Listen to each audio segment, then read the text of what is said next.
welcome back to the final part 5 of the Fort Triumph playthrough, skirmish mode. And we have, well, we've already encountered enemy parties, and I think we've defeated enemy parties. We've even taken some enemy towns, but they were towns that were lightly held. I think they were probably only recently taken. Now the enemies, that enemy party actually, interestingly enough, that black hourglass that it takes, what it does is that it causes the enemy party to lose, to put all their special powers into cooldown. The problem from the AI perspective is that it doesn't usually do the AI much good, because I get first move. The initiative is with the player, and because I get first move, a lot of my best powers will be already in cooldown. Especially in this particular case, because I don't actually have heroes with a lot or high variety of special powers anyway to begin with. So we're advancing with the Paladin. I decided not to go for to risk the attack of opportunity by moving beside him and get the kick. And we go for the brace, so we're on top of the rock. Now this guy can't really reach, but it will cost me 2 action points. But I can do it with 1 if I move up to there, and it gives me a nice kick opportunity. One of them will finish up in the river, and therefore will be stunned. One of them is not stunned because that's just the way it goes. You have to get 2 hits. They're heroes as well. However, I can now bring up the ranger. Now we can pull the tree down on top of the paladin, the enemy paladin, so that will stun him. And the savage is pinned in place anyway, so the enemy savage in front of the paladin, press the paladin with the pinning attack. We have an attack of opportunity remaining with the ranger, and we can bring up the Husk the Gallant, our wizard in this particular party, and we're going to do something rather cheeky here. We're going to whirlwind the rock out from under the paladin. It will trigger the overwatch on the ranger, but also if the savage had survived the overwatch, it will trigger the opportunity attack for the paladin as well, and that finish up with an overwatch on the part of the wizard. So the enemy ranger is moving and gets hit from the opportunity attack. So he's now very vulnerable and is completely out in the open as far as my ranger is concerned. Roll on the Gallant, and we're going to take him out, and therefore he's gone. So now we're down to 2 enemies, well, 1 enemy actually. So we're going to give bow attack so that the ranger can take advantage of the vengeance upgrade. Should probably move the wizard up to get a better hit percentage there. However, we still have 2 characters left to move, and I've only got 1 target, so we should be able to deal with Penelope quite easily, because what are we going to do? We're going to have to, well, if we don't kill her, okay, we have her stunned, so she's not going to do any harm in her round, and it's probably not going to kill in this thing. We've also got her pinned in place now with the savage's pinning attack, and she's under the guns of the overwatch, so she can't move. All she can do is brace, basically. So it is the paladin's turn to move. And he finishes her off. Okay, so with that fight completed, we get some renown and we're ready to move on. So back onto the world map, and we just basically have to continue exploring. I mean, there are enemy parties. Generally the enemy will be fairly aggressive. Now, okay, this is an enemy party. It avoided my party, so it reckons it didn't win. Didn't reckon it could win that fight, but what I find is the party will sort of head for your town, or try and take your towns, over attacking your parties. And Well, you don't have to let it. It depends on how you, should we say, how you're set up with your parties. If you feel your parties are not experienced enough, then the thing is, let it attack the towns. Focus on the town garrisons to killing a party member. It doesn't matter if you have a strong party in the field and you lose all your towns, you're still in the game as long as you have a party in the field. Though you do need to retake a town because you get a huge amount of bonuses for the town. You get bonuses with the guild as well. You don't lose them, but you will lose your town bonuses, and the town bonuses are cumulative. So each town belongs to each faction has its own unique bonuses, and no single town can build all the faction buildings. So if you chance to look at our town again, you'll notice that I've built up the whole town. The town faction buildings are built for all the 3 towns that I've got. But it means there's a faction bonus for each faction. So I have an undead faction town, a goblin town, and a human town. And I have a missing building on each. So if I captured, say, another 3 towns of the same type that weren't already built by the AI, I had the opportunity to build them myself, then I could ensure that they had the buildings that was missing, was not built in the current building towns, could be built in the new towns if the slot was available, assuming I captured them in time so we actually developed the town, and I could then have all the benefits of the faction buildings of a particular faction, but it'd be spread out over 2 towns.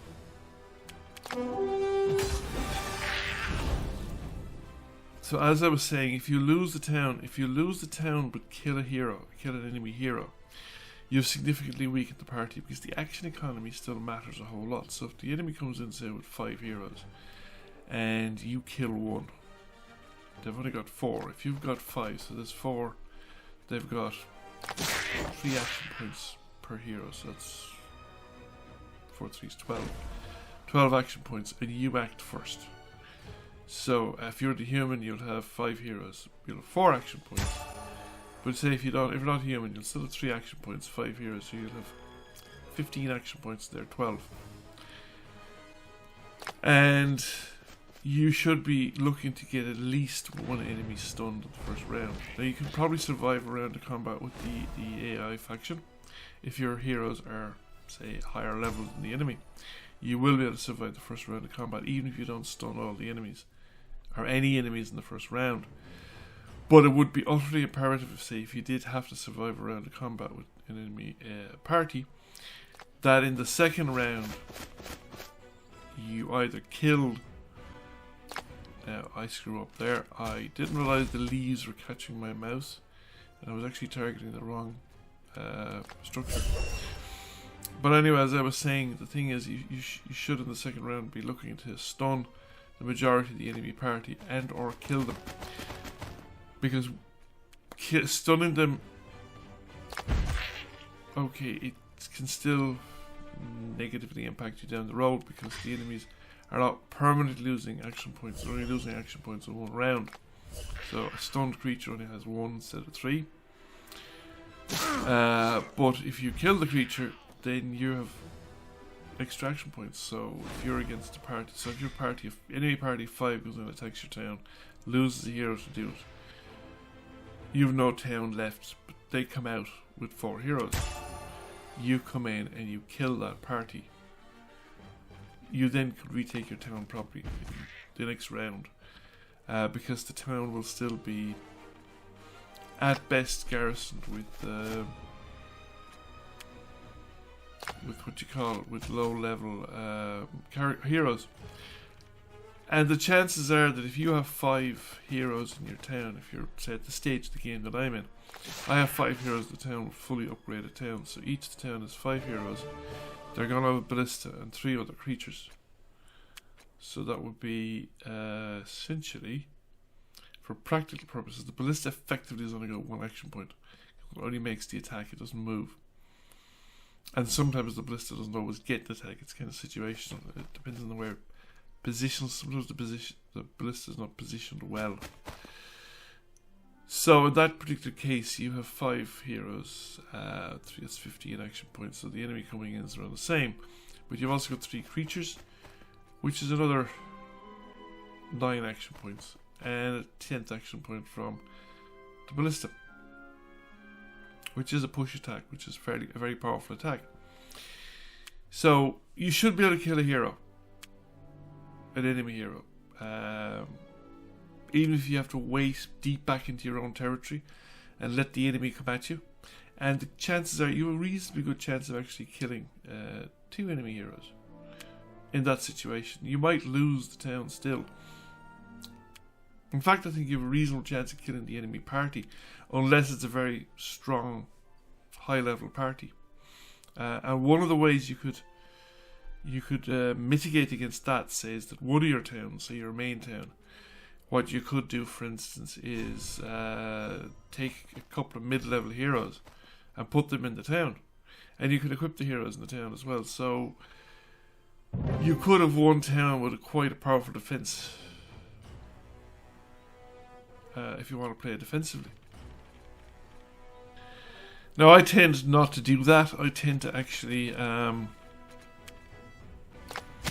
that's not strictly true. In the early game, I will sometimes swap in heroes from my parties into the town and bring out fresh heroes, so that I have some experienced heroes in the town. I can use them then as kernel for later parties. So that my later parties, say my third party doesn't start out, or my second party doesn't start out with with completely inexperienced heroes. But I will also try and level up the my parties. That's something I noticed that the AI doesn't do as well. The AI, as you've noticed here, say if you go from my town and you go, what is this? West, along the northern edge of the map, so the towns at the northern edge, the northeastern edge of the map. If you go west into, you'll run into areas where the AI has not mopped up any of the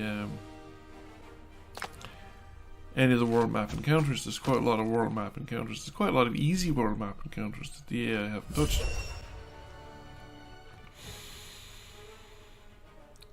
So the AI's parties are often less experienced than they need to be. The AIs can be a little bit overly aggressive.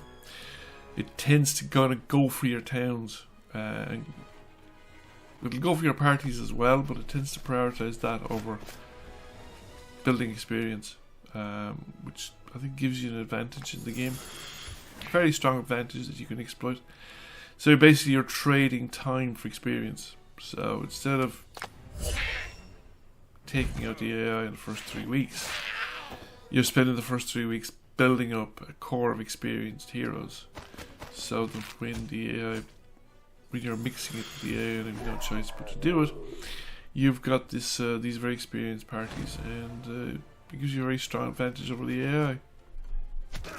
I must actually play through Skirmish a few more times, because this playthrough is giving me the impression that I could possibly play it hardcore, that I could actually play it with permadeath and not use the reload. Not reload battles, and actually accept losses, accept maybe even total party wipeouts. I'd have to play through it a few more times, and I'm not going to do that in the immediate future. My next priority would be to actually play through the campaign. I'm experimenting as well with actually doing the dialogue live, which would speed up my production, obviously. But the thing about it is that when I play it live, I had the same problem when I was experimenting with streaming. When I play it live, I tend to not speak when I get really interested in the game. When it gets kind of tactically interesting, I tend to shut up, which is not, of course, conducive to an entertaining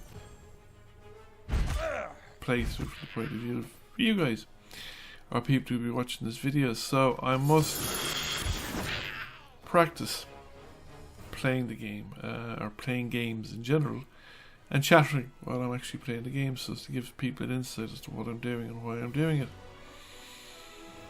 Explain my actions, so to speak, and play as if I have an audience.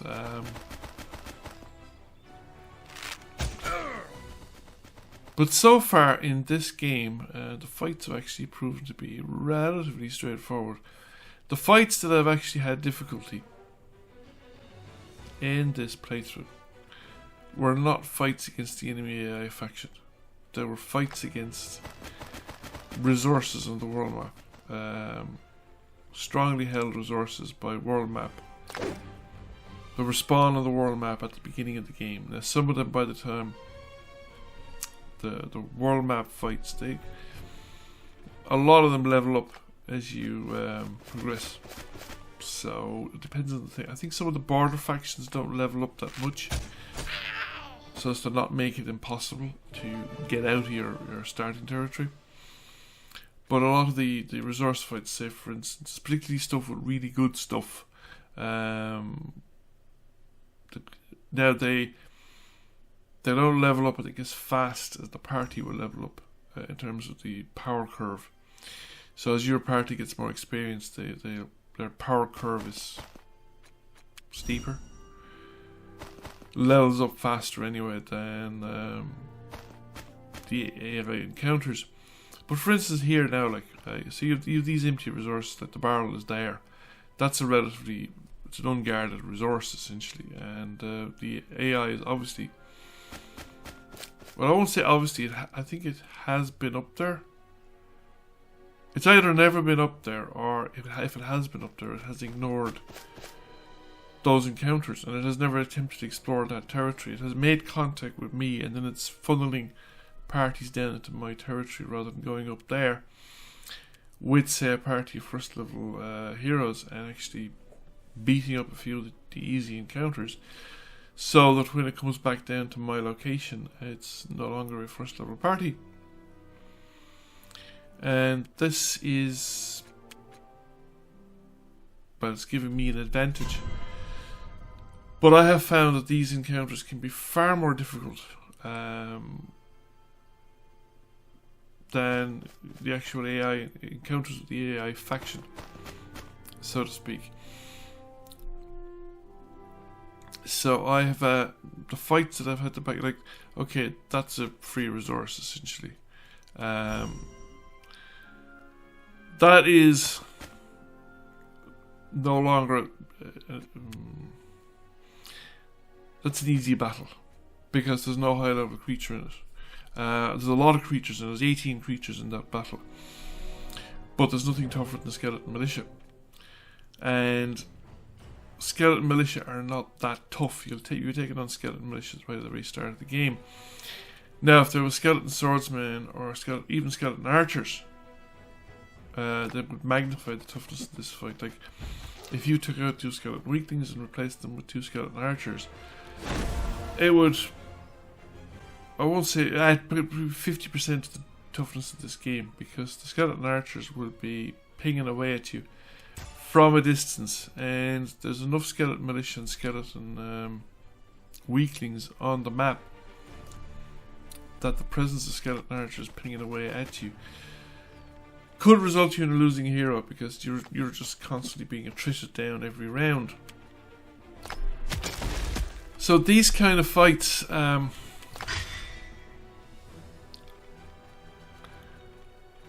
to be honest with you, if I understand the new update, the latest update, which I haven't yet got around to downloading or installing,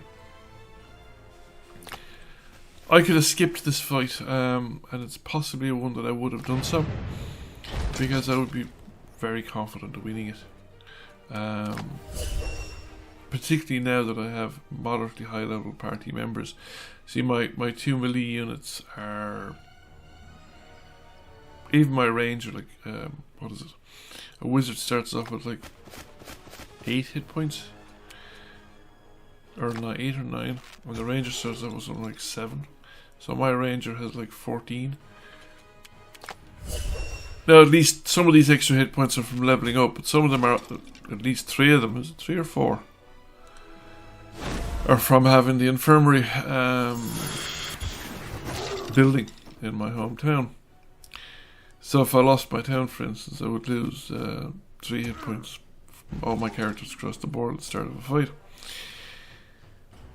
But I'd also lose things like vengeance which is effective here. Like Vengeance is just allowing me to plow through the skeleton weaklings like they're non-existent, because every time one of them comes up and hits me, he's doing like 1 point of damage, because I have armor and it's blocking the other point of damage, and I'm killing him.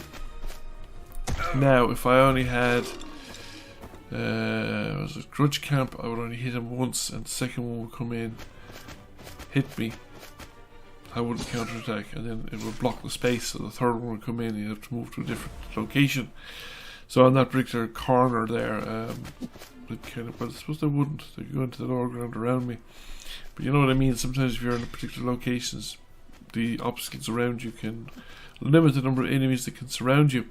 And that limitation will essentially improve your combat effectiveness, because obviously if only a limited number of enemies can engage with you, they can only do only those ones that are engaged can do any actual damage. Rightio, so we have this fight's nearly over. Between the stunning actions now and the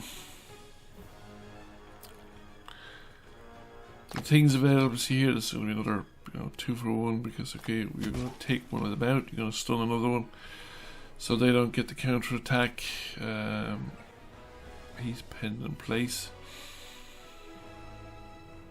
I can actually leave him there for a round if I wanted to. Okay, this guy hadn't leveled up. He had just benefited from extra hit points from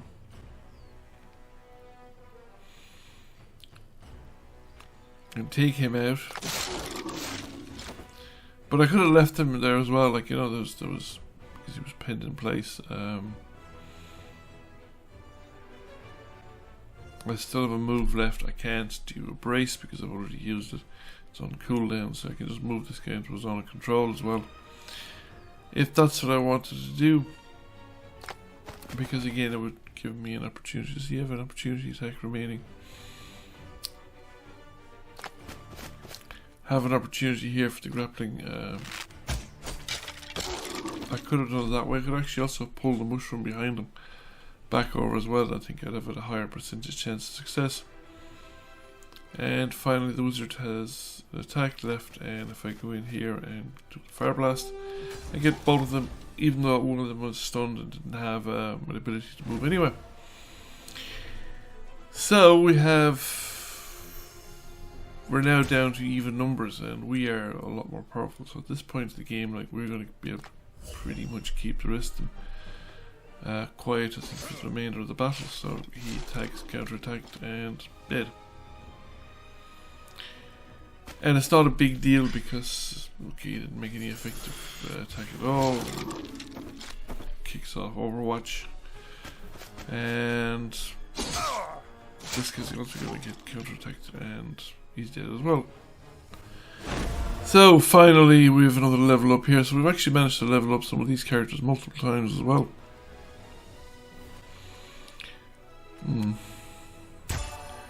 Yeah, well, opportunity, we'll look out and see if we can get a better thing to level up on.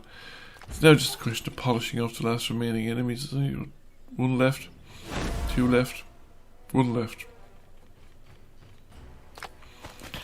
He's at the other end of the map, so I will have trouble immediately bringing forces to bear on him. And okay, we can bring the guy across, but we won't have anything, I think, left to do. But let me get to one of the action points. But I can do a lift.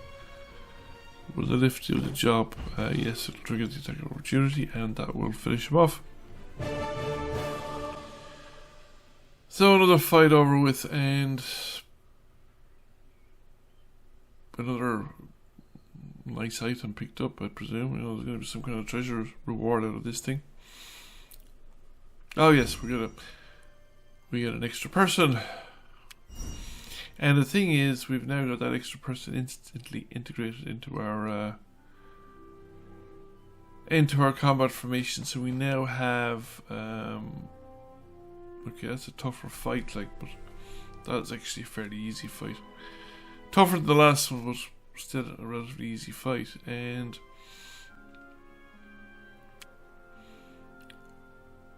again, this is a party with very little equipment, so we can start dishing out some equipment into them. This is kind of like the third party, and this is obviously the new wizard, so we have 4, 3, whatever it was, 3, 1 or something like that. 3 and a 3. 3, 3 and 3, 1. So yeah, and it's a good mix as well. We have 2 melee characters and 3 ranged characters. So it's a nice, reasonably well balanced party. Now we also need to go and find... Oh, there's an enemy party. So there's another enemy AI party, and this is our last party to move. We've nothing left in the line of stuff that we can give them. So it's just a question of, I think, unless we want to steal something from another party.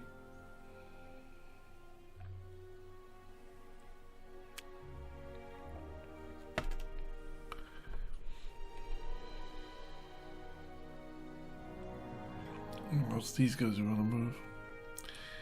Might as well pick up the totem of speed. Tactical movement is always useful. And this is a pretty strong party. There's a 9, 2 7s and a 3 and a 1. But you will see that even with this kind of strength, the fact that we have, again, to start off, we get the initiative, will actually make us a considerable difference. Now I am hesitant because that is a strong party, and it's reflected as well in the combat difficulty. I think I might have my highest level characters might actually be more powerful, but it is one of my best parties. But at the same time, this is a formidable set of foes we're up against. However, from the get-go, it's actually quite nice because we have 2 of them lined up in a row, which means we can kick one off the other over here, and because of that, we will get a stun. In fact, I think we should be able to get 2 stuns, and we have a second potential stun on the other side, because another cane, we have 2 of them, one behind the other on the same row. So we've managed to get stunned on both of them there, and then we can reposition our hero, and we can do the same thing on this side. Right, yeah, the straightforward thing is the right thing here, I think. Kick and get another double stunned. So that's 4 out of the 5 stunned, which means the next turn I have a very strong advantage, and I've managed to kill 2 of them. So it's even better now because I have only 3 remaining out of the 5. All 3 of those are stunned, so I have a full round of action in which they cannot retaliate, in which I can inflict further damage and further stunning. And that is not to be underestimated at all. So off we go again. Now we're using wizards, but the wizards are, they're not starting out. We still have reasonably formidable attacks, and okay, we're not doing a lot of damage, but we're trickling away at their hit points, and it all adds up. And now we can bring a ranger to bear. We have 2 more rangers left, so effectively we're looking at ranger range attacks. And the ranger... Well, the ranger is pretty decent as well. The wizard has probably an edge in terms of physical attacks, but the ranger has got some very good situational awareness type stuff. Oh, it's the paladin finally. Did I miss? I missed. Right, I missed the last fight there. And yeah, we're going to Overwatch with the remaining guys. These guys brace. These guys in Overwatch again. They can't move. They can move, but they've only 1 action point. But in a lot of cases, they're in the open. If they move, they're triggering Overwatches and what have you. Now, this is not as straightforward. It's a very low percentage chance to hit, but it is a good one because if it does work, I will get at least 1 stunned out of it. That'll work. So now it's just a question of moving in for the kill here, because this guy's going to be attacked by a melee unit. Going after their strongest remaining hero, the Savage. We've taken the Savage out, so now we've just got 2 wizards left, and one of them has a very low amount of hit points, both in terms of our maximum and in terms of the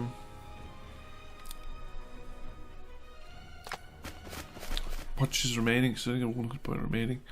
If I actually manage to land a hit, she's finished. Right, so we do it, we've got her out, we've taken her out, so we've managed to finally get a hit there, and now we can, one more, but one of those is the Paladin, and the Paladin just finishes off what he started over at the other end of the map.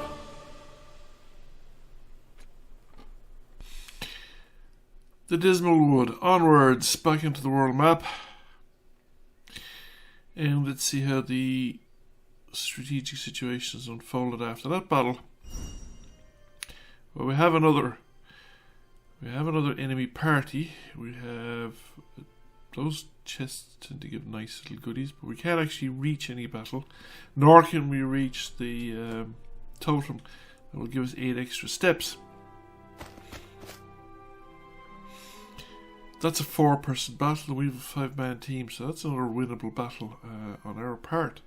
However, the enemy will go first. Now, I think we have completely, yes, we have enough points to build the accelerator, so we've only 1 more guild upgrade left to go. And the accelerator is the useful one as well, because it reduced the cooldown of the physics. So we might as well pick up our 8 extra steps, because we can chase these guys and we can catch them. And since we outnumber them, we might as well pick them up before they get reinforcements or anything of that nature.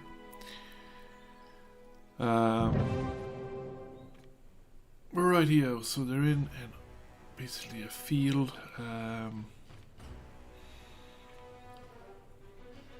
Can we get a double whammy attack on somebody? We could probably stun the Paladin easily enough anyway, because we can bounce him off the tree behind him, and that gives an immediate stun attack. And we also can move over here and actually have another attack, because we have enough action points. And it was worth taking the hit anyway from the attack of opportunity to come in, because we take out the wizard, and that means the enemy have one less character. We've done some damage to the enemy Savage, and now I thought that would bounce the enemy Savage or the enemy Ranger back, but it didn't do so. However, we can, yeah, I don't think the Savage has an attack of opportunity. You now use the grappling hook to bounce one off, and now he comes through the wall and stuns our own wizard as well. However, it doesn't matter, because the thing is, we have the extra, we just have so many extra characters and action points at this stage, that we're just ahead of the game. We can take out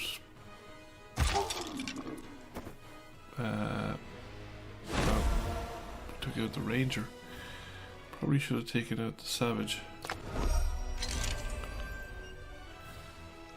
But we still have an attack left. And the thing is, we also, I mean, I could have gone after the Paladin as well. Now the Savage is free to move, although he'd probably die from the fire. Yeah, I think at this stage this was actually tactically a waste. I probably would have been better off going after the Paladin. Might as well use the Overwatch, and might as well put him into Overwatch as well, so that Paladin decides not to move to trigger the Overwatch attacks. So we can go back up and we can just do the same thing again. Get a stun on the Paladin. Pretty much the same way as before, except we'll drive him through the tree stump this time, because It was already damaged, so he gets driven through. We decide not to look into the new ability and go for the arrow rise. However, this guy can easily reach the paladin and deliver a weapon. Now, is that enough to kill him? Yes, that's enough to kill him. We take him out. And we have won another fight. So that is onwards and upwards. So now we're back out into the real world again. So that's 2 enemy parties killed. I think there was the third one lying around at the edge of our vision. We were probably not in a position to intercept it. I can go back. We won't quite reach the footmen fight, but I still have 2 other parties to move. So unless we're going to the Fog of War, pick up the extra movement, go in further. Now we're looking for enemy houses. So there's a beat. Oh, there is one. There's one, and it's only got 1 defender now. Probably won't have 1 defender by the time we arrive there. Now I could move directly into the Fog of War here. I could just pick up goodies. That is actually a tough fight.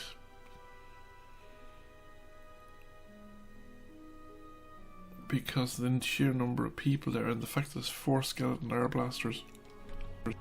4 skeleton air blasters in that fight, and it's not exactly a high level party. This is my party number 3. So we're taking a bit of a risk here that I probably didn't really need to take. On the other hand, it is a good starting up setup. And I think we have an oppression orb on this group, so yeah, all attacks of opportunity, and what's the other one? Overwatch attacks are cancelled. So we've managed to knock out a couple of the skeleton air blasters right at the very get-go, and we still have some activity left to do, so we might as well kick off a brace because he's standing up there fairly vulnerable. We can now give ourselves some extra action points for the Savage. And there's a nice kick across there. Stunning some more skeleton air blasters, and we still have actions to take. Now I don't have what you call it.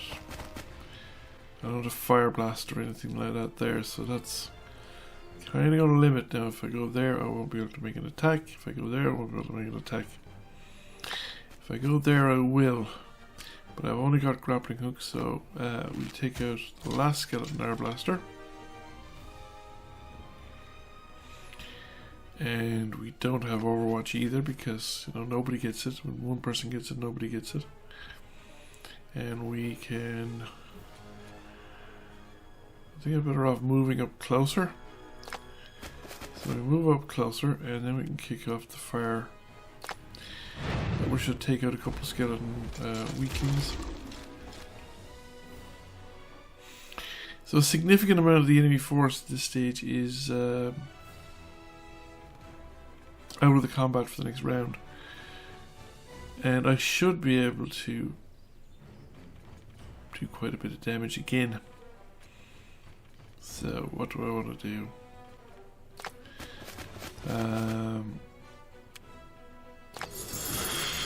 Take out that skeleton weakling, I think. Now we're not going to get any Overwatch effect, so there's no point in looking for it. We can't use any other powers because we don't have the action points remaining. I have 2 spare action points essentially left over, but they're no use to me. And we might as well go off. So skeleton militia or weakling kicks off vengeance camp attack. This guy is going to go for the wizard. And same on the paladin, but the paladin is going to attack back. So we're going to mill through a lot of available skeleton militia at this point in time, which will further reduce the action economy of the enemy force. And it will also means that on my turn I can ignore, to a certain extent, skeleton militia, and I can focus on taking out the skeleton air blasters, because they have actually got quite a savage attack, and they have a grappling hook attack as well.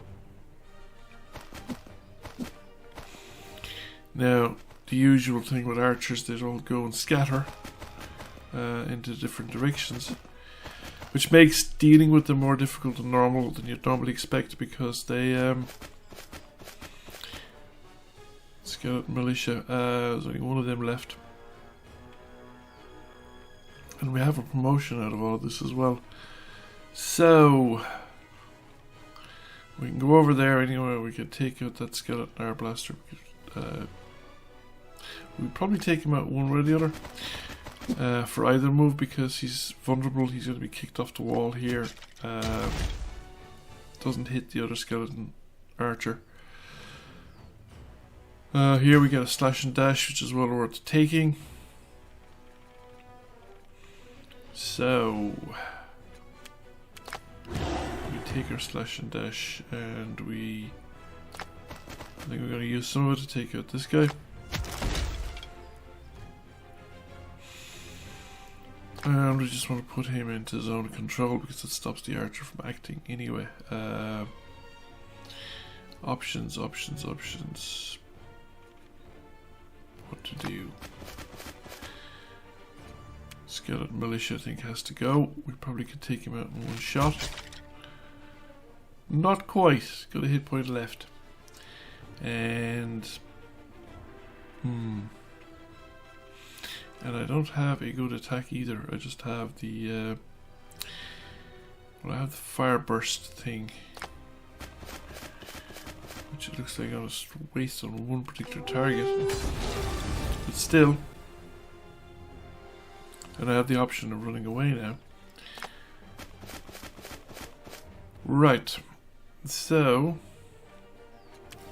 this guy can move him over to there, and we can go with our whirlwind. Or no, we just go with blast. He manages to get that one off with a critical or something like that, despite being a lower class or lower caster level. And thump, reverse thump. Another skeleton archer going into the rear. He's going to get a shot off. Misses.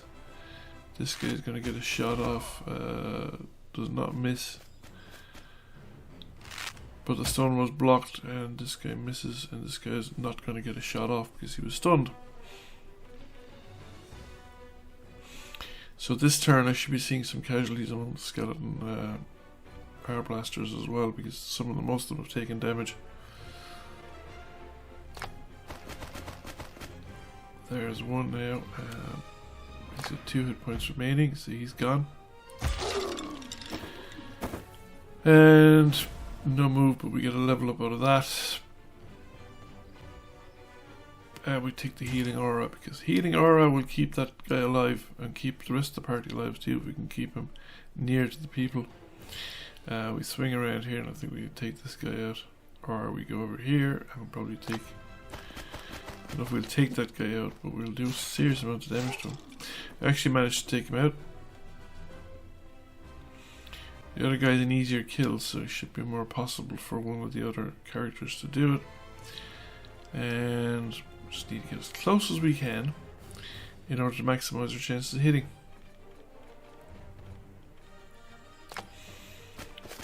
And we go up again.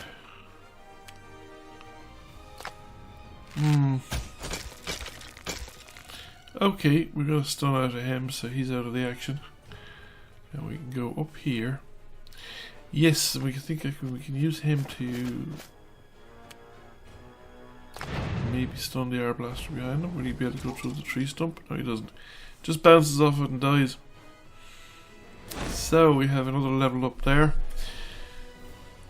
We're going to take it for his default to his base attack, and now we get right up here, and we can't go into melee range because obviously that would eliminate us from being able to make an attack. We just use a standard 100% hit with the magic missile, and that's it. He's out of the action as well. So there's only what, 2 remaining, a skeleton archer and a skeleton arblaster. Arblastist. Arblastist.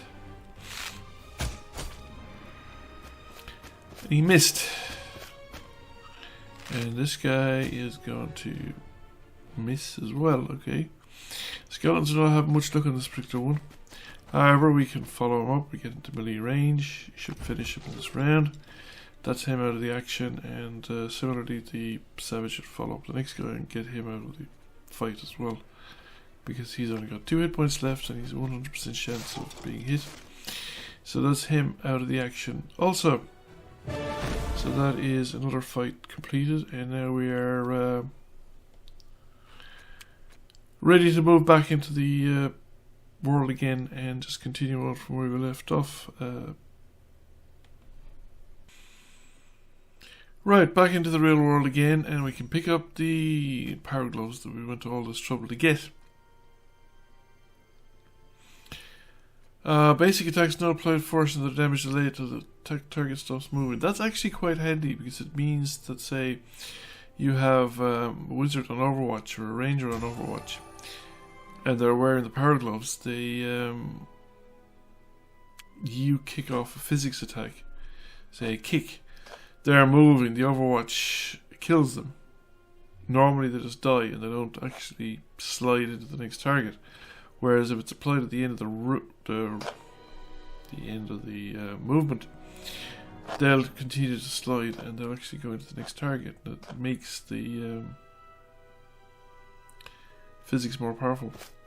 So we now want to go. Oh, that looks nice as well. And that's an easy one. I mean, that's only 13. Low level goblins. Mostly, the goblin skirmishers. Couple of archers. The goblin archers are nowhere near as dangerous as the skeleton archers or the skeleton arblastists. Simply because they just don't do the damage. And the arblast skeletons, they do they have grappling hook as part of their stuff as well, so they can actually be quite nasty and actually generate stunning attacks sometimes if you're not very careful about your placement. So we get 3 of them stunned pretty quickly. We can lock one of them into place if we are successful, or we can brace instead.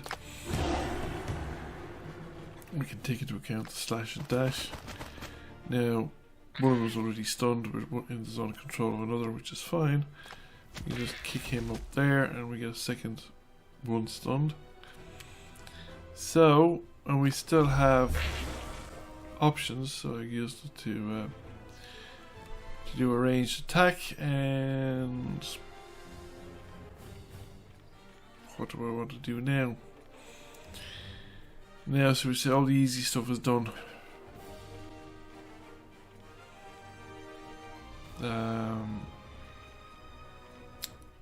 A lot of the stuff isn't obviously lined up.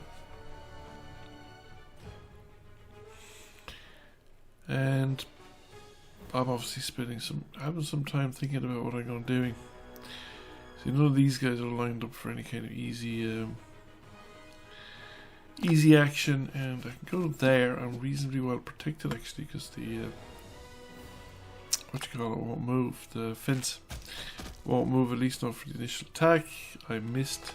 But we'll go into Overwatch.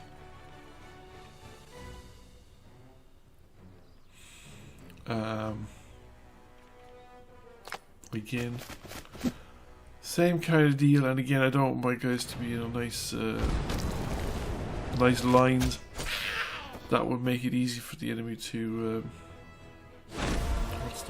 to kick me together, because a lot of that sometimes, if you kick a guy and it hits the guy hits a wall and then it bounces, it's the first guy, everybody's stunned.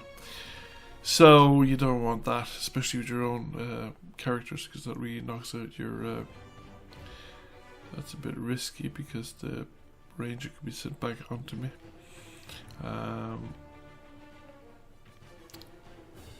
Yeah. Yeah, we could knock the tree over on him. We could knock the rock over on the other guy. We can only get one kind of thing. There's nobody again well lined up. But we do have another option, and we can go into Overwatch at the very end, which essentially gives us another attack in the enemy turn, which can often be better because you can have better odds because they're moving. They're out of cover, and you can often get better odds in those attacks than you do when you're doing it in your own turn. So now we have the direct attack on the Savage. He's returned and he's inflicted bleeding, which will probably kill your man the next turn anyway. Or within 2 turns anyway. I think bleeding lasts 2 turns, isn't it?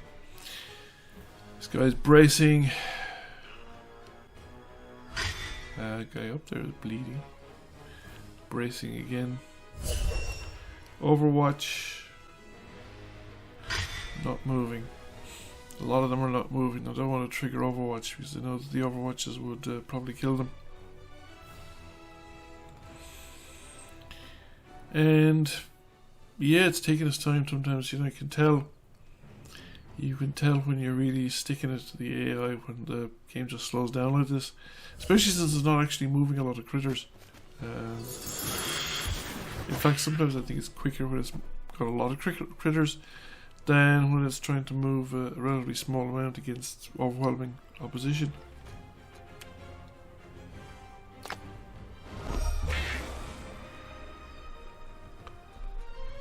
Radio. We'll go with a pinning attack in place.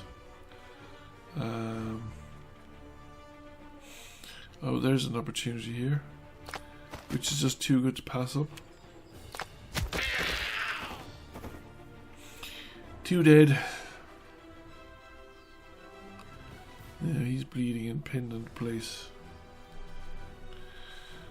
Ideally, I want to be able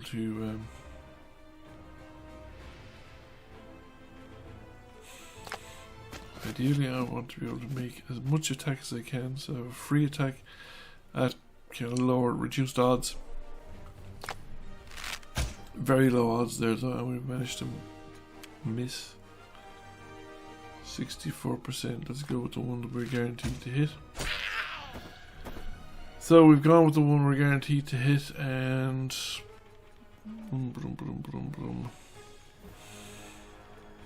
Alright, we can go in here and deliver a fire blast. And I still have a move left. I think we should, well, won't kill them straight away. We'll move away though, we'll move through the goblin position. And they're not quite nicely lined up to do that a second time.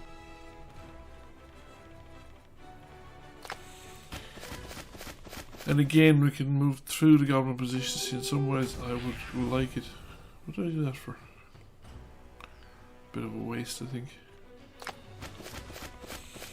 Overwatch might have suited me better there. Or maybe a direct attack. I was only attacking one goblin. He's moving back, he's bleeding. And an Overwatch goes out of attacks. Ledge camp, counter attack. He's dead. How many is left at this point? He's gonna do it again. And he's not going to survive the counter strike. And finally, that's 2 level ups. Okay, he's just burning on fire and bleeding. He's going to get counter hit as well. There's another one gone, and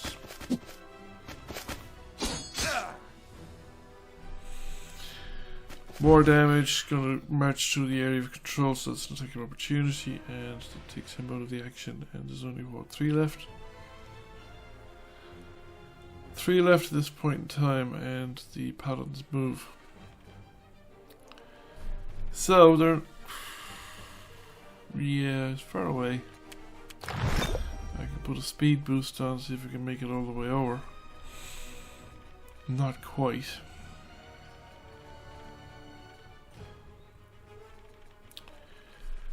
I can put a speed boost on, go over here. I'll finish off these guys. Which is pretty much a guaranteed end of fight. One way or the other, we get a potion, we can actually do an extra attack. We get movement out of it, or a upgrade. Now we won't make it again. We won't make it that archer, but we can. Well, we can spend an action point to do it. We have a potion, and it will get us there.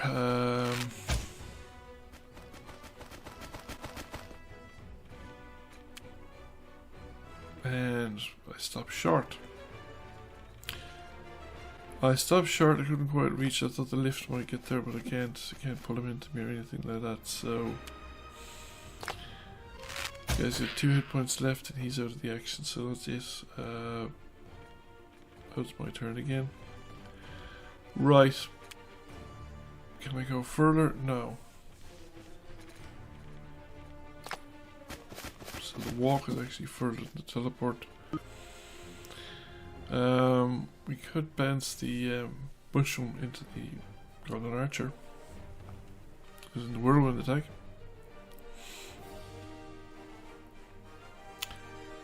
Will I notice though?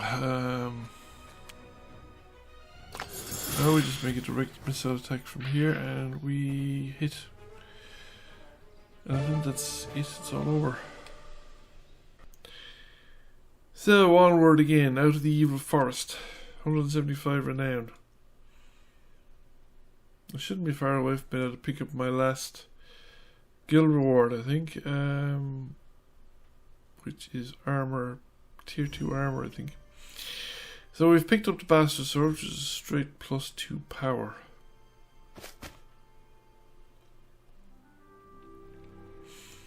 And that's all my movement. 600 guild renown, 600...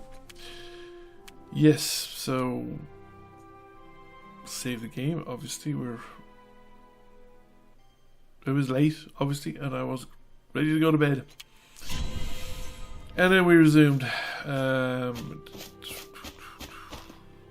Party number 1 is party number 1 and party number 1 and another town.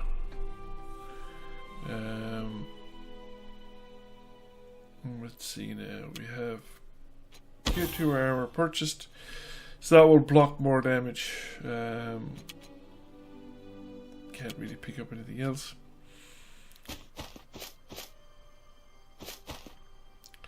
Oh. Well then. 3 defenders. Well, 3 hero defenders. So it's time to actually start equipping. Now that we picked up some toys, let's dish them out. Now what have we got? Tier 6, tier 6, tier 4, tier 4, and tier 2. What did we say? 4 defenders? And we can also pull... Oh, there's a fight down here as well. We can also pull equipment out of some of the other groups. In fact, I probably should have Icaril the Ostensible. I should probably put that mask, because that's the one that gives you an experience boost, and give it to my lowest level hero at the moment, so as to accelerate their experience.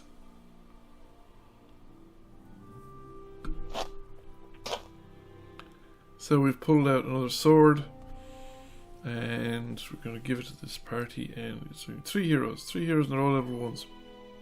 3 enemy heroes, but they're trolls, so they're tougher than your average level 1, and considerably harder to stun. I'm not sure if they're harder to stun in reality, but trolls are quite hard. Trolls have stun protection natively, so a troll creature is more powerful, I think, in a lot of cases than most of its other single creatures that are not heroes, because they have innate stun protection, but they're also, because they're so massive, they tend not to slide. So it's hard to make them slide, and therefore it's hard to bounce them into each other or off the environment, which makes the stunning that bit harder again.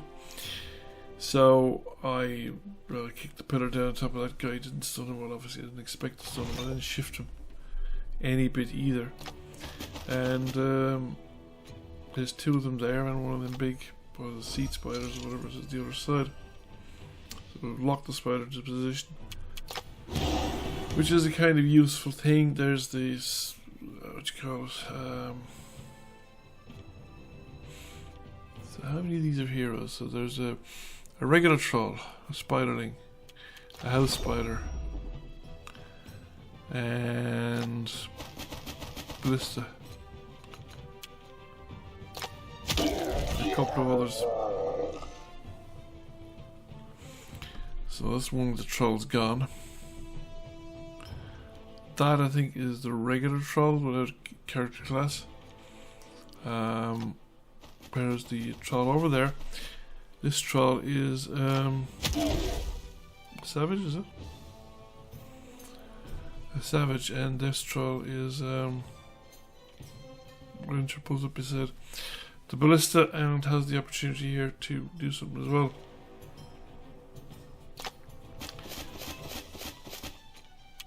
Well, let's see now. 44%, it's not a great chance really, so we finish up actually hitting a spiderling, and of course now we're actually in the zone of control of an enemy unit, so we can't actually attack, but we could move and attack. One thing to note about that spiderling, which can be quite awkward, is that the spiderling could attack, is not belong to either party, and could attack either party, with all the awkwardness that a spiderling attack entails, because the thing is they can attack other members obviously of the, they can attack your party or they can attack the enemy party, but they also pin you to location, so that can be a real pain in the ass as well. Radio. Yes, we have a situation here. We have most of my characters have moved, and I don't actually have a lot of damage done to the enemy. I have 2 stunned. We could try and get rid of the ballista, but the problem is that most of the enemy are free to weak. Now the spiderling could attack either side. So we get the opportunity to attack, and the spiderling goes off and kicks my opportunity attack, so you know, that benefited the enemy rather than me.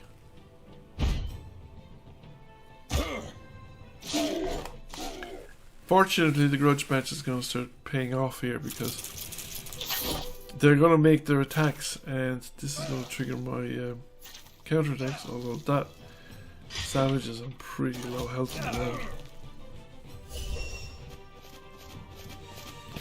And that wizard was already damaged, so it's a troll. He was stunned as well, so fortunately for me both of those were stunned. So now we have a spiderling is technically part of the enemy team.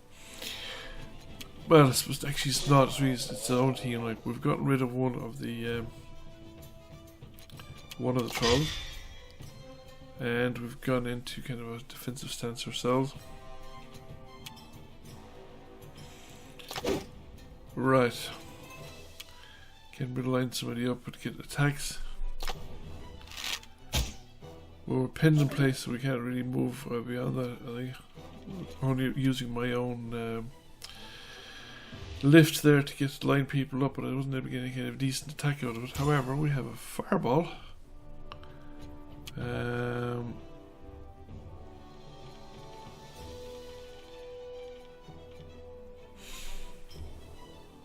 7 damage. And we use it there. I think the reason I was letting the spider, because the spider could attack either side, and it's already adjacent to a troll, the most likely situation there is that it will attack the troll next turn, which might very well pin the troll in location, which would make my life a whole lot easier at that point in time. Finally, we have our last character action. We can make something out of it. But we were not able to push the troll far away enough to get a stun attack out of it. So it's just an overwatch, but that troll will be back into the action. The only thing is, trolls don't move very far in a turn. So he's stunned. Oh, actually, we did get a stun out of him. That's good. So we have a house spider loose. Now the house spider is a big bag of hit points. But once we get rid of the trolls, it's a more dealable with bag of hit points. The ballista's nearly gone. We can take out the troll just now.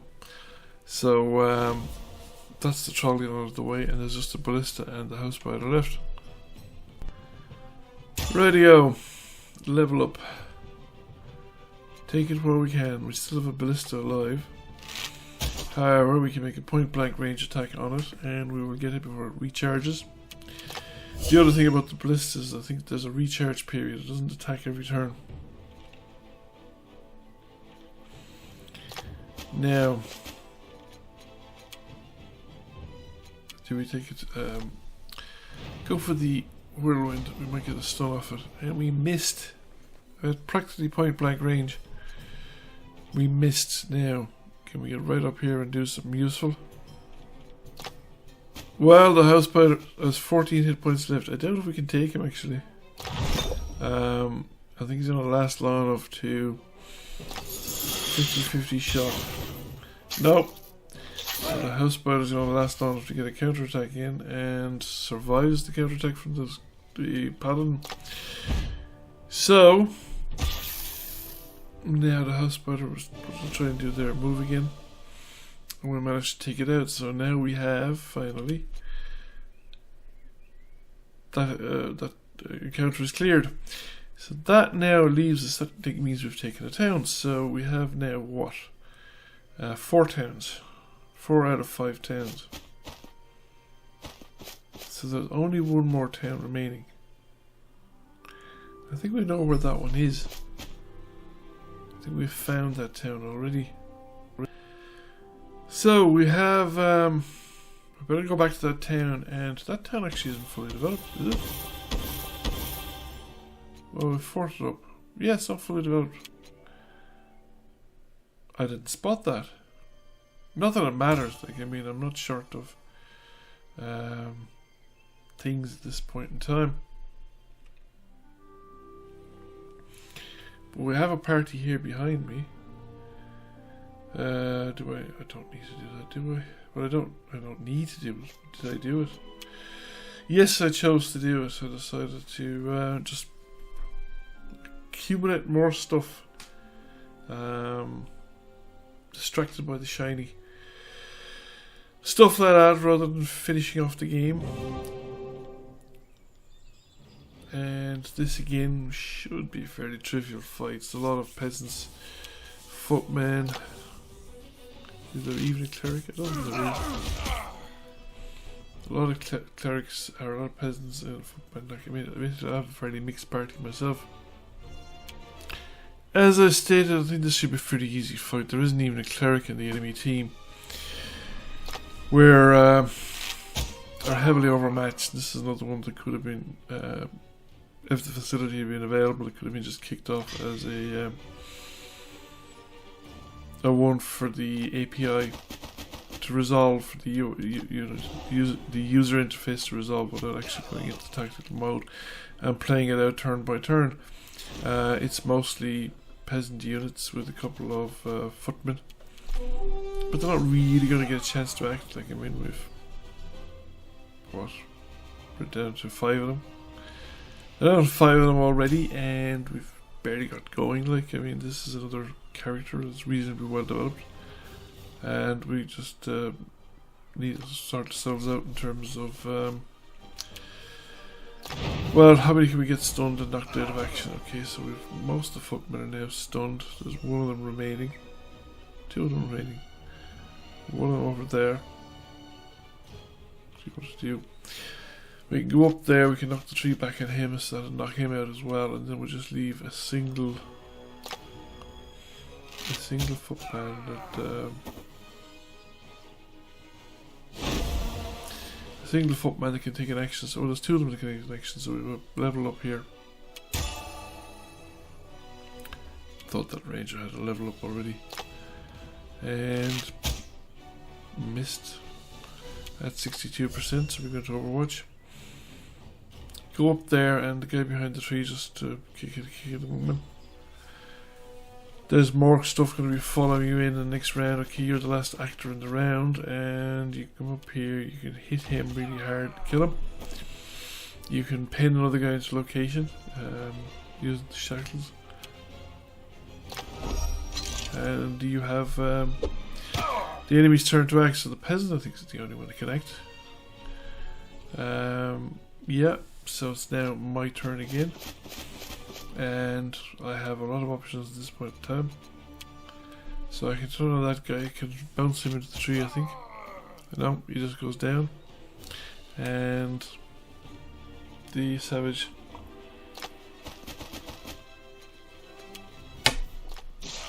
does a claw attack.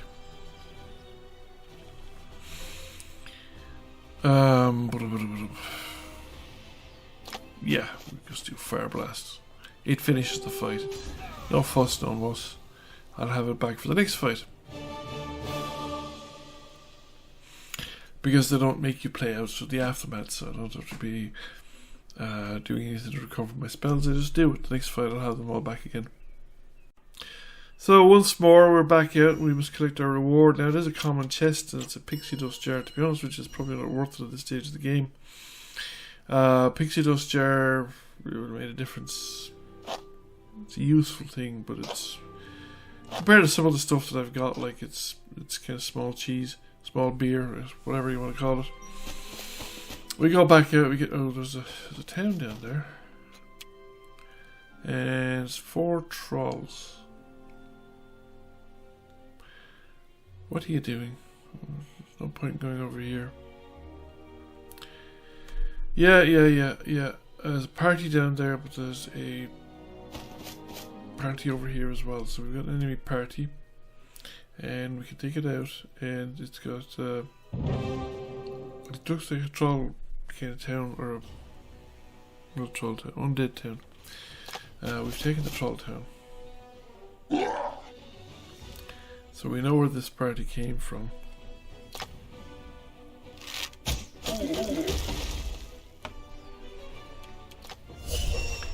So we have a stun.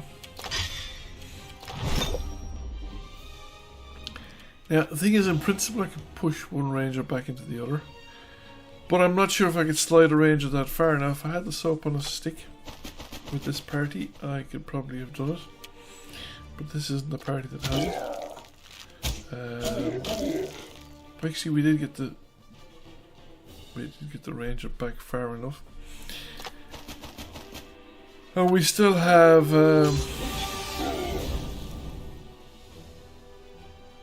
something to do. Now we could come here and we could blow this guy away. Blow that guy away, and we actually managed to take him out. And we just go into Overwatch mode. We have, what, 2 more characters left to move. They might as well get closer to start doing things. Right, so we can go there. We have a certain amount of shielding. We have... well, there's no melee character with... it's actually relatively safe. There's no melee character with an action. With an attack action next turn. So this again is going to produce... might actually stun my wizard. But it didn't, it missed. So we're going to go over here and we're going to see if we can just pick in this guy. And that's it. Don't know. What's that going to do? Okay, we killed him to retaliatory strike. And we're off. So we have actually, yeah, one kind of creature down there. Right, they've moved. There's only 2 of them left, and this guy's bleeding. So it's surviving the 2 rounds. Could do a lot of damage. Taking him out, so there's 1 guy remaining. Savage goes right up. Attack it. And it's down to my wizard. So there's only so much left. Can I hit from here? Yeah, I can hit from there. That's it. We just called in the shots there, and we have taken out another one of the enemy parties. So now they have one party, I think, down at the middle of, don't know if we have any group near it, and we have identified the last remaining town. Now we have a few what you call it, a few movement points left. I don't know if they do me any good. Now we have a party there and we have a town there. Don't know what strength the party is. The party is because I can't see what the fuck war. But we can see that the town's only got one character. And this is my strongest party? It's not my strongest party, but still, it should be more than up to the job. Because if I take this town, all I have to do then is chase down the last remaining party. That's game over, unless there's another party hidden away somewhere. It should be pretty much game over. So we're in an undead town and we haven't found anyone, so it's just going to be the town and whatever extra defenses the town might muster. So we've basically got one hero. We come out here and probably got 3 creatures. So they've a skeleton Arbalest,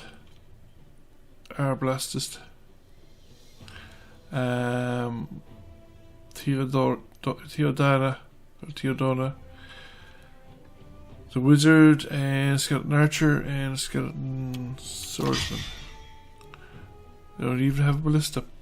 So this town isn't fully upgraded.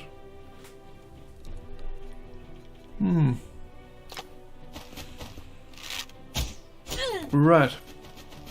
So I make it all the way over to there. Oh, they do have a ballista. So the ballista is actually way over there. I have several options here, and we pull up, right up, as far as we can, as close as we can. The idea is to try and take stuff out as quickly as possible to minimize the damage that I receive. Now, was that dismissal note? No, soap and a stick.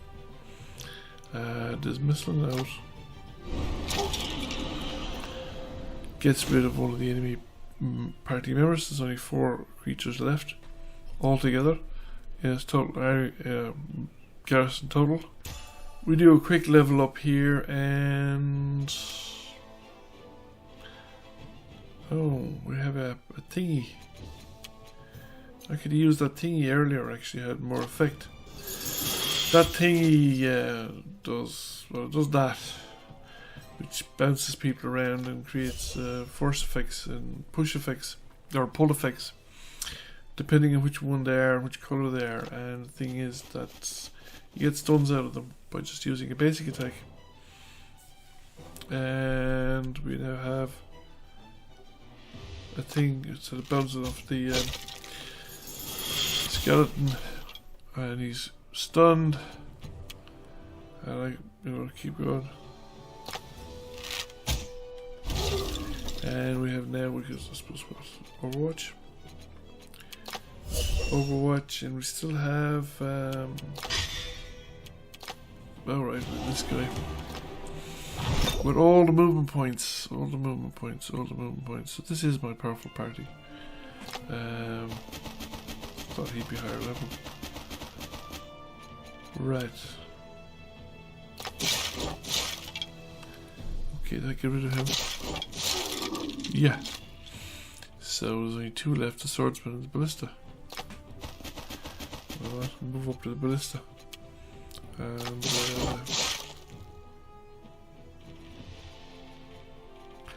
right, we have one more attack. Lindy the Fair. Now.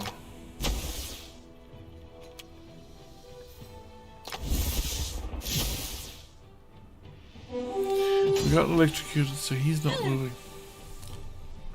because to move would be to die. And therefore, what do I do? Go into and just wallop them one. And we can force a movement here. He's in the attack of opportunity, so he moves out of the Zoc, he was under control, gets walloped, and right, I'm in new class ability. Took that one. It doesn't kind of matter at this stage, I won't get to use it. The characters have now reached the end of the game, and I'm not going to be in a position to do anything much, so we have a Ballista left. About 50% of its original health, and I just want to take out this structure, and we managed to do it. So that's it. It's game over, and we're now finished almost.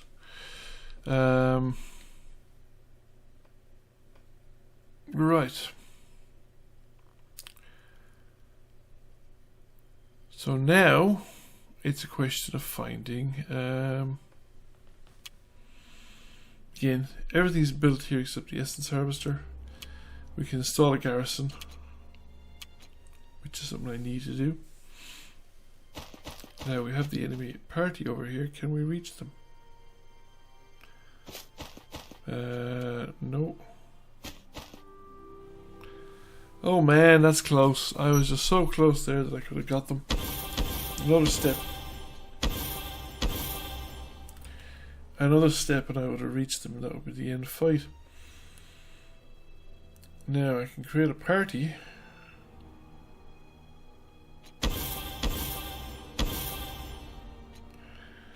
Create a party and just defend the town, and yeah, I have enough. Pick up some extra money. I mean, I have more money than I know what to do with, so it doesn't really matter. So it's only one remaining. AI party, and I don't know, into the vicinity. So end the round. This guy heads off into this. Oh, there's two enemy parties. Right. Two enemy parties, and yeah, I don't know. I mean, yes, I do it. I finish up actually making one of these attacks, but I mean, there was no real need to be doing so. It doesn't contribute anything to the game.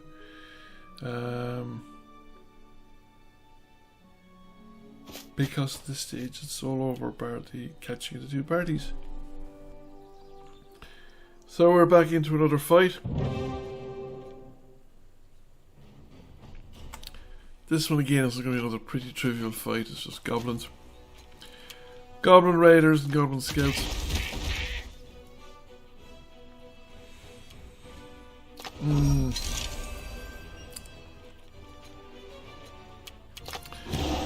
The question really is how many can we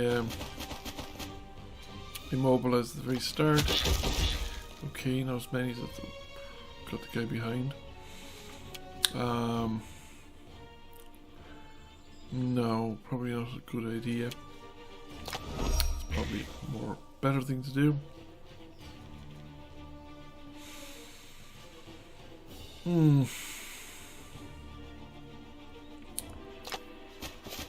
Yes.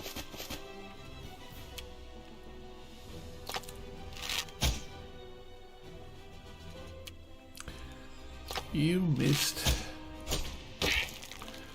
Okay, he wasn't lined up with the one I thought he was lined up with. That was my mistake. We got a fireball here. There's a nice one there. There's three of them lined up nicely for a fireball. Of course, I probably won't use that one, will I? That's perfect. As good as I get.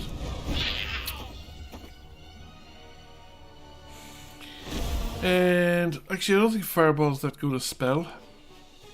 It was a lot better when fire really spread around the place like wildfire, practically.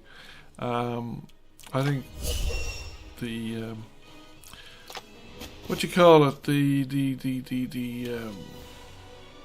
the one that does the chain lightning, or the one that does the kind of void where they all suck them in or push them out, is actually a better spell. Covers a bigger area too. Goblin firing, burning goblins falling like flies, and braced because he can't think of anything better to do. And there's everybody else stunned. Everybody else is pretty much stunned, so we get to go and do it again. So we get a thump one, and the other's in the zone of control. And if he thumps my paladin can thump him back. And we go up there and just kill him. No need to stun him, just kill him. Only 4 of them left. It's more or less 1 each.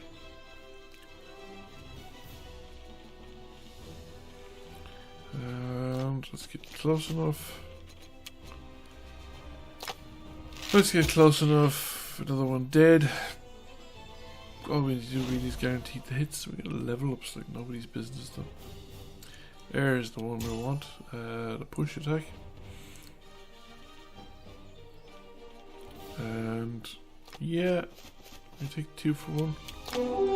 Yeah. And okay, one's gonna last a little bit longer. But we can do that. And he wallops him, and that's it. Takes him out for good. And that's that fight over. So yeah, trivial fight.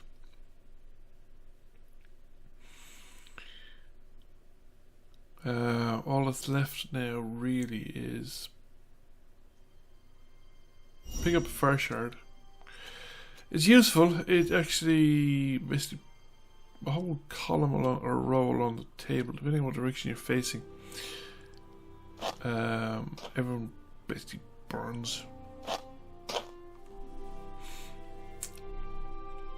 It's actually quite potent. We back out into the main area, but I don't think we're going to reach anybody. Now, enemy party members. There's one of them there. Okay, we can reach him. Go on, you can reach him. Go on, stop the messing. 2 of them. It's going to be a trivial fight. And off we go.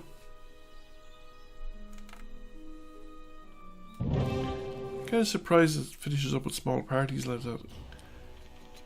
Or I suppose maybe it was trying to gain experience with a larger party and just failed to do it. 2 of them is just barely. I mean, they're not even high levels, so we just hit 1. Wings of Meritocracy would have actually kicked in. This guy's quite close enough. And we give the extraction point to somebody else. That's the attack. That's the one that's better.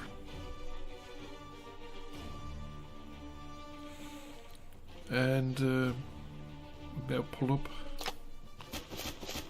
We pull up and we have options here. Vortex. Now what was that? That's not my guy, is it? Not their guy. Yeah. Trouble with doing it like that is he has to have something to actually hit off of. And I just didn't set that one up right. Right, so we get 0 action point cost arrow and bounce them across the thing, so we get stunned, we get an attack of opportunity, we get to do it again. The burning arrow. Yeah, we just finish him off and that's it, it's game over. So that's another enemy party down, so there's 1 remaining.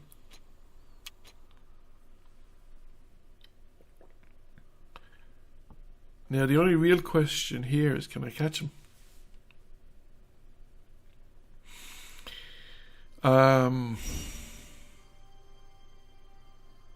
Well, I will catch him eventually, but will I catch him this turn? Right.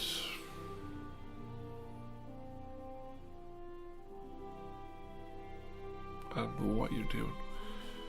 No point going over to there. Okay, we just took over a magic distiller, a magic extractor, but you know, again, it's not going to do us any good.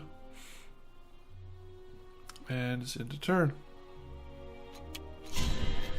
So enemy kind of heads for our town. Now the thing is, he just stopped to grab something. They can't resist grabbing those. Where is he? He's not. He's further. Oh, he's further. There he is. What are you doing? There's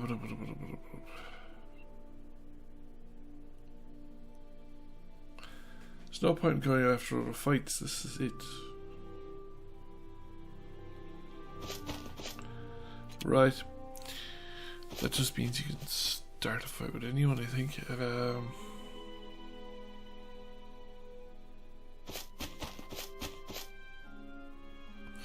Right, we're down. Can this guy reach?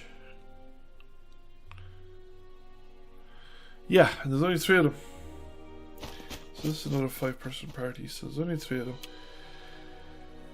This again is going to be an easy victory. There's only 3 enemies, so we have overwhelming advantage. I mean, we start out with 4 action points per person.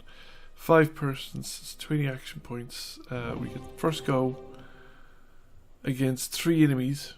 We can reach the 3 enemies, and anything else then is kind of just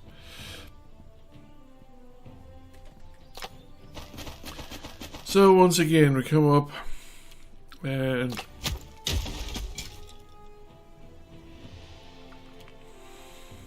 we pass on an action point to the other one. I mean, Savage can probably take him out on his own.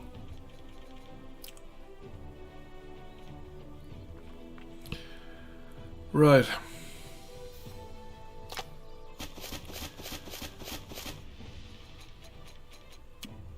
Well, people are too far away from that, so we just move them over there, and then we just bang these 2 people together. So we get 1 stunned.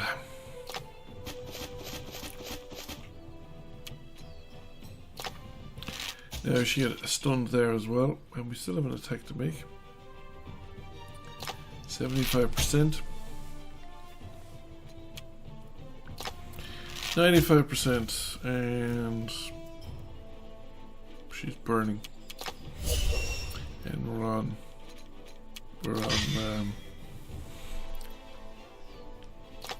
it won't bleed like, but here we have,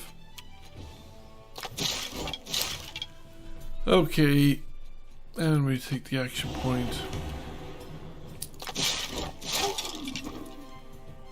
We kill. We could have done Fire Blast there as well. And we could have done. We could do another attack. And we just finish him off. So I think there is only 1 left, who is burning, and yeah, but we can march up to them and burn them again.